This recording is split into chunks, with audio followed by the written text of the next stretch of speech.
Hello everyone, my name is Priyanshi Jain. Welcome back to my YouTube channel Be a Lab Scientist. In this video lecture we will discuss about the WBCs white blood cells जिन्हें हम leukocytes के नाम से भी जानते हैं. तो हम स्टार्ट करेंगे डेफिनेशंस और इंट्रोडक्शन से. जो WBCs होती हैं उन्हें हम ल्यूकोसाइट्स भी कहते हैं. So WBCs are also known as leukocytes. They are also known as soldiers of human body. WBCs को ह्यूमन बॉडी की सोल्जर्स या सैनिक भी कहा जाता है. क्यों कहा जाता है? देखिए फॉर एग्जाम्पल, अगर हमारी इंडिया में कोई बाहर का आतंकवादी हमारी इंडिया में एंटर करता है तो बॉर्डर पे कौन खड़े हैं? वहाँ पे सोल्जर्स खड़े हैं, सैनिक खड़े हैं उस आतंकवादी से लड़ने के लिए. सिमिलरली हमारी बॉडी के अंदर भी अगर कोई माइक्रो ऑर्गेनिज्म, कोई भी फॉरेन मटेरियल अगर हमारी बॉडी के अंदर एंटर करता है तो एंटर करने से पहले उससे हमारी WBC से लड़ना होता है. वो हमारी सोल्जर्स हैं बॉडी की, जो हमें उन माइक्रो ऑर्गेनिज्म, उन फॉरेन मटेरियल से हमें हमारी बॉडी को क्या करती हैं? प्रोटेक्ट करती हैं. इसलिए इनको कहा जाता है soldiers of human body and hence they are the important part of immune system. इसलिए इम्यून सिस्टम क्या होता है? इम्यून सिस्टम वो सिस्टम होता है जो काफ़ी इन्फेक्शंस, जो भी माइक्रो ऑर्गेनिज्म से इन्फेक्शंस होते हैं उन इन्फेक्शंस के अगेंस्ट लड़ता है. तो ह्यूमन जो WBCs हैं वो हमारे इम्यून सिस्टम का क्या है? एक इम्पॉर्टेंट पार्ट है. WBCs help to fight against the infection of micro organism to protect our body. मतलब क्या है कि जो WBCs होती हैं वो हम हेल्प करती हैं. क्या हेल्प करती हैं? कि वो लड़ती हैं. किससे लड़ती है? Micro organism. कोई भी माइक्रो ऑर्गेनिज्म हमारी बॉडी में एंटर हो रहा है, उससे कोई इन्फेक्शन हो रहा है हमारी बॉडी के अंदर, तो वो उनसे लड़ती है और हमारी बॉडी को क्या करती है? प्रोटेक्ट करती है. जो WBCs होती है कहाँ बनती है, ओरिजिनेट कहाँ होती है? हमारी बोन मैरो के अंदर, और लास्ट में ये कहाँ सर्कुलेट होती है? हमारे पूरे ब्लड स्ट्रीम में क्या होती है? सर्कुलेट होती है. प्राइमरीली जो WBCs होती हैं वो दो टाइप्स की होती हैं. फर्स्ट है ग्रैनुलोसाइट्स और दूसरी है हमारी नॉन ग्रैनुलोसाइट्स. अब देखिए जो WBCs है उन्हें प्राइमरीली हमने दो टाइप्स में डिवाइड कर रखा है, ग्रैनुलोसाइट्स और दूसरी है नॉन ग्रैनुलोसाइट्स. तो जो ग्रैनुलोसाइट्स होती हैं, those WBCs have specific granules, they are known as granulocytes. का मतलब है ऐसी WBCs जिनके अंदर स्पेसिफिक ग्रैन्यूल्स प्रेजेंट है. स्पेसिफिक मतलब स्पेसिफिक उसका स्ट्रक्चर है, स्पेसिफिक उसकी कुछ प्रॉपर्टीज़ हैं. तो स्पेसिफिक ग्रैन्यूल्स अगर उन WBCs में प्रेजेंट है तो उन WBCs को हम क्या बोलेंगे? ग्रैनुलोसाइट्स बोलेंगे. अब जो ग्रैनुलोसाइट्स के ग्रैन्यूल्स होते हैं उन्हें हम स्टेन भी कर सकते हैं और हम उनको ऑब्जर्व भी कर सकते हैं अंडर द माइक्रोस्कोप, क्योंकि ये स्पेसिफिक ग्रैन्यूल्स है. ऐसे स्पेसिफिक ग्रैन्यूल्स को आप स्टेन भी कर सकते हो और उनको ऑब्जर्व भी कर सकते हो माइक्रोस्कोप के अंडर. जो ग्रैनुलोसाइट्स होती हैं वो फर्दर 3 टाइप्स में डिवाइड होती हैं, न्यूट्रोफिल्स, इओसिनोफिल्स और बेसोफिल्स. इसलिए इन तीनों टाइप्स की WBCs को हम ग्रैनुलोसाइट्स भी बोलते हैं, क्योंकि इन तीनों WBCs के अंदर क्या प्रेजेंट होते हैं? ग्रैन्यूल्स, स्पेसिफिक ग्रैन्यूल्स प्रेजेंट होते हैं जिन्हें हम स्टेन भी कर सकते हैं और ऑब्जर्व भी कर सकते हैं. जो नॉन ग्रैनुलोसाइट्स होती हैं तो those WBCs have not specific granules are known as non granulocytes. ऐसी WBCs जिनके अंदर स्पेसिफिक मतलब वही कि कोई स्पेसिफिक स्ट्रक्चर नहीं है, कोई स्पेसिफिक प्रॉपर्टीज़ नहीं है, ऐसी स्पेसिफिक ग्रैन्यूल्स उनके अंदर प्रेजेंट नहीं होते हैं, इसलिए उनको नॉन ग्रैनुलोसाइट्स कहा जाता है. अब उसमें स्पेसिफिक ग्रैन्यूल्स प्रेजेंट ही नहीं है तो उनको ना तो हम स्टेन कर सकते हैं, ना हम उनको ऑब्जर्व कर सकते हैं अंडर द माइक्रोस्कोप. जो नॉन ग्रैनुलोसाइट्स होती हैं फर्दर डिवाइडेड होती हैं 2 टाइप्स के अंदर, मोनोसाइट्स एंड लिम्फोसाइट्स. यहाँ पे जो दोनों टाइप की WBCs हैं उसमें क्या नहीं होता है? ग्रैन्यूल्स नहीं होते हैं, इसलिए इनको नॉन ग्रैनुलोसाइट्स कहा जाता है. तो लास्ट में आपने क्या देखा? जो WBCs होती हैं वो 5 टाइप्स की होती हैं, 5 टाइप्स की होती हैं, neutrophils, eosinophils, basophils, monocytes and lymphocytes. इन पांचों में से जो 3 होती हैं वो ग्रैनुलोसाइट्स होती हैं. न्यूट्रोफिल्स, एओसिनोफिल्स एंड बेसोफिल्स आपकी ग्रैनुलोसाइट्स हैं, और जो मोनोसाइट्स और लिम्फोसाइट्स हैं वो क्या है? आपकी नॉन ग्रैनुलोसाइट्स हैं. अब नेक्स्ट है कि हमने WBCs को, जो भी हमारे पास सैम्पल आया, उन WBCs को हमने स्टेन भी कर लिया और हम उसको माइक्रोस्कोप के अंडर ऑब्जर्व कर रहे हैं. लेकिन ऑब्जर्वेशन के बेसिस पे हम कैसे डिफ्रेंशिएट करेंगे? हम कैसे बताएंगे कि ये आपकी न्यूट्रोफिल्स हैं, ये आपकी इओसिनोफिल्स हैं और ये आपकी बेसोफिल्स हैं? तो इसको समझने के लिए हमें इनके स्ट्रक्चर को समझना होगा. तो अब नेक्स्ट टॉपिक है हमारा how to differentiate between these 3 granulocytes. आप इन तीनों ग्रैनुलोसाइट्स के बीच में कैसे डिफ्रेंशिएट करोगे, कैसे इनके बीच में अंतर बताओगे, और दूसरा कंपैरिजन आप कैसे करोगे इन ग्रैनुलोसाइट्स के बीच में. तो पहला हम स्टार्ट करेंगे न्यूट्रोफिल से. देखिए न्यूट्रोफिल्स के स्ट्रक्चर को देखिए, इसमें क्या होती हैं? Neutrophils have multi lobe nucleus. इसके अंदर मल्टी लोब मतलब काफ़ी सारे लोब्स होते हैं. देख रहे हैं यहाँ पे 1 2 3 लोब्स हैं. तो मल्टी लोब न्यूक्लियस होता है. न्यूक्लियस ऐसा होता है जिसके अंदर काफ़ी सारे क्या होते हैं? लोब्स होते हैं. तो neutrophils have different morphology of nucleus in different cells. Different cells के अंदर जो ये न्यूक्लियस का स्ट्रक्चर है, न्यूक्लियस की जो मॉर्फोलॉजी है, वो अलग अलग न्यूट्रोफिल्स के अंदर अलग अलग होती है। जैसे फॉर एग्जाम्पल कुछ न्यूट्रोफिल्स के अंदर 2 लोब्स होंगे, सिर्फ यहाँ पे जैसे 3 है तो 3 की जगह 2 ही लोब्स प्रेजेंट होंगे। कुछ न्यूट्रोफिल्स में 3 लोब्स होंगे, कुछ न्यूट्रोफिल्स में 4 लोब्स होंगे। इसलिए न्यूट्रोफिल्स को क्या कहा जाता है? पॉलीमॉर्फो न्यूक्लियर न्यूट्रोफिल्स कहा जाता है। पॉलीमॉर्फो का मतलब क्या है? पॉली मतलब 1 2 3 4, मतलब 1 से ज़्यादा। पॉली मतलब डिफरेंट अलग अलग। मॉर्फो मतलब डिफरेंट क्या होती है? मॉर्फोलॉजी होती है। किसी में 2 लोब्स हैं, किसी में 3 लोब्स हैं, किसी में 4 लोब्स हैं। तो अलग अलग क्या होती है? न्यूक्लियस की अलग अलग मॉर्फोलॉजी होती है। न्यूक्लियस की अलग अलग मॉर्फोलॉजी होती है, इसलिए इसको पॉलीमॉर्फो न्यूक्लियर। और ये क्या है? न्यूट्रोफिल्स, इसलिए इसको कंप्लीटली क्या कहा जाता है? पॉलीमॉर्फो न्यूक्लियर न्यूट्रोफिल्स भी कहा जाता है और पॉलीमॉर्फ भी कहा जाता है शॉर्ट में। So that's why they are also known as polymorpho nuclear neutrophils. अब न्यूट्रोफिल्स में क्या होते हैं? 2 टाइप के ग्रैन्यूल्स होते हैं। कुछ ग्रैन्यूल्स ऐसे होते हैं जो इओसिनोफिलिक होते हैं। फिलिक का मतलब क्या होता है? लविंग। कुछ ग्रैन्यूल्स ऐसे होते हैं जिन्हें इओसिन से प्यार होता है। इओसिन जो डाई होती है रेड कलर की, वो उसकी तरफ क्या होते हैं? अट्रैक्ट होते हैं, उसको एब्जॉर्ब कर सकते हैं।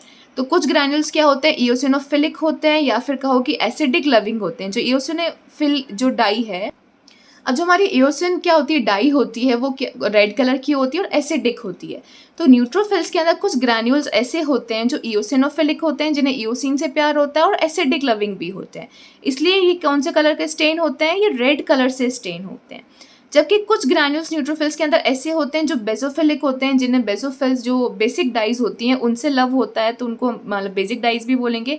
और इनका जो कलर होता है वो कैसा स्टेन होता है? ये ब्लू कलर के स्टेन होते हैं। देखिए आप यहाँ स्ट्रक्चर में देख रहे होंगे, न्यूट्रोफिल्स में कुछ ऐसे ग्रैन्यूल्स हैं जिनको किसने स्टेन करा है? इओसिन ने स्टेन करा है, क्योंकि इओसिनोफिलिक थे या फिर एसिडिक लविंग थे। और कुछ ग्रैन्यूल्स ब्लू कलर के स्टेन हुए क्योंकि ये क्या थे? बेसोफिलिक थे या फिर बेसिक डाइज से इनको लविंग था, इसलिए ये कौन से कलर के स्टेन हुए हैं? ब्लू कलर के स्टेन हुए हैं। इसलिए इसका नाम क्या पड़ा है? न्यूट्रोफिल पड़ा है। फिल का मतलब वही लविंग, न्यूट्रो का मतलब क्या होता है? न्यूट्रल। न्यूट्रल मतलब कि कुछ एसिडिक है, कुछ बेसिक है। ओवरऑल न्यूट्रोफिल्स के अंदर न्यूट्रल हैं चीज़ें, कुछ एसिडिक है, कुछ बेसिक है, इक्वल कॉन्सेंट्रेशन है, तो दोनों ने क्या कर दिया है? न्यूट्रल कर दिया है इस सेल्स को, इससे इनका नाम क्या पड़ा है? So in neutrophils some granules are red colour, कुछ ग्रैन्यूल्स रेड कलर के होते हैं, कुछ ग्रैन्यूल्स ब्लू कलर के होते हैं, इसलिए इनको न्यूट्रोफिल्स कहा जाता है। अब देखिए इओसिनोफिल के स्ट्रक्चर को देखिए। इओसिनोफिल में जो न्यूक्लियस होता है बायलोब्ड होता है, 2 लोब्स हैं, इसलिए इसको क्या बोल रहे हैं? बायलोब्ड होता है। इओसिनोफिल्स के अंदर जो ग्रैन्यूल्स होते हैं वो इओसिनोफिलिक होते हैं, मतलब उनको इओसिन डाई से प्यार होता है या फिर एसिडिक लविंग होते हैं। इसलिए ये कौन से कलर के स्टेन होते हैं? रेड कलर से स्टेन होते हैं, and hence they are also known eosinophil. इसे इनका नाम क्या पड़ा है? इओसिनोफिल पड़ा है, क्योंकि ये क्या होते हैं? इओसिनोफिलिक होते हैं, इओसिन डाई से प्यार होता है, इओसिन डाई से ये स्टेन होते हैं, इसलिए रेड कलर के स्टेन होते हैं। रेड कलर के आपको नजर आएंगे माइक्रोस्कोप के अंडर, और इसलिए इनका नाम क्या पड़ा है? इओसिनोफिल्स पड़ा है। बेसोफिल्स को आप देखिए, बेसोफिल्स में भी क्या होता है? बाइलोब न्यूक्लियस होता है, बाइलोब न्यूक्लियस है। जो बेसोफिल्स होते हैं इनके अंदर ग्रैन्यूल्स होते हैं जो बेसोफिलिक होते हैं, जिन्हें बेसिक डाई से प्यार होता है, लव होता है, and hence they stain blue, इसलिए ब्लू कलर के स्टेन्ड होते हैं, और इसलिए इनका नाम क्या है? बेसोफिल्स। फिल्स मतलब कि दे आर लविंग। किसको लविंग है? ये जो बेसिक डाइज होती हैं उसको ये लविंग है, इसलिए कौन से कलर के स्टेन हो रहे हैं? ब्लू कलर के स्टेन हो रहे हैं, और इसलिए इनका नाम क्या है? बेसोफिल्स इनका नाम है। तो माइक्रोस्कोप के अंडर अगर आपको मतलब पॉलीमॉर्फो न्यूक्लियर नजर आ रहे हैं और साथ में आपको दोनों टाइप से ग्रैन्यूल्स नजर आ रहे हैं, कौन कौन से ग्रैन्यूल्स? रेड कलर के भी और ब्लू कलर के भी, तो आप क्या बताओगे कि ये न्यूट्रोफिल्स है। माइक्रोस्कोप के अंडर आपको अगर बायलोब न्यूक्लियस नजर आ रहा है और सिर्फ रेड कलर की मतलब रेड कलर के ग्रैन्यूल्स नजर आ रहे हैं, तो आप क्या बोलोगे? ये इओसिनोफिल्स है। और अगर आपको बायलोब्ड न्यूक्लियस नजर आ रहा है लेकिन ब्लू कलर के ग्रैन्यूल्स नजर आ रहे हैं, तो आप क्या बोलोगे? ये हमारे बेसोफिल्स है। तो इस तरीके से हम क्या करते हैं? इनको माइक्रोस्कोप के अंदर डिफ्रेंशिएशन कर सकते हैं।